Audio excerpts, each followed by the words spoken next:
This is Q Racing News, brought to you by the Bank of America Racing Challenge.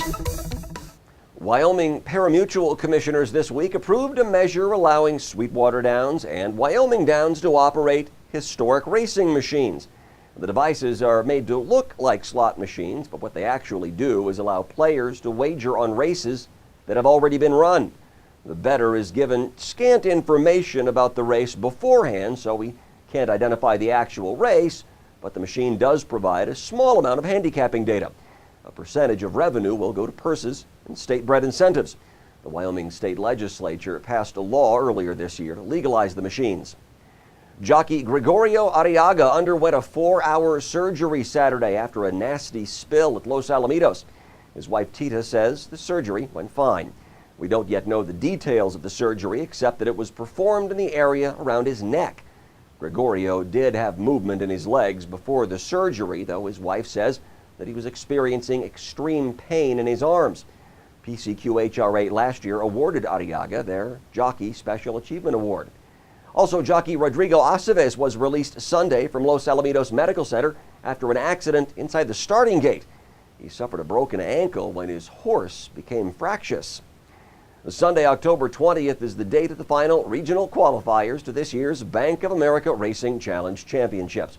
Those final qualifiers are at Turf Paradise, and the Phoenix track held trials this past weekend at the 440-yard championship division. This is testing the ice. If you recognize the name, he's the gelding that finished second to champion Prospect at the Top in the All-American Gold Cup at Ruidoso.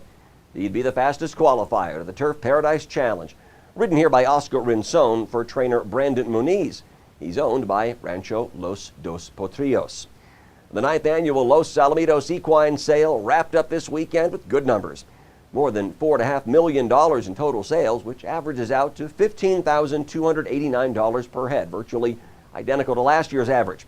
The two high sellers went for $100,000 apiece.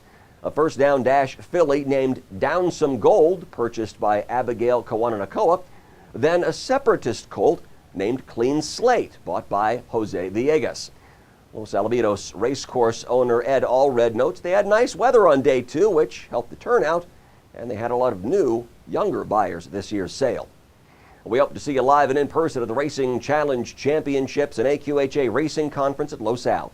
The conference starts Wednesday, November 6th, and then ends with the championship races on the evening of Saturday the 9th. Get a registration form at aqharacing.com. And that's it for Q Racing News. I'm Matt Darby in Amarillo. We'll see you next week.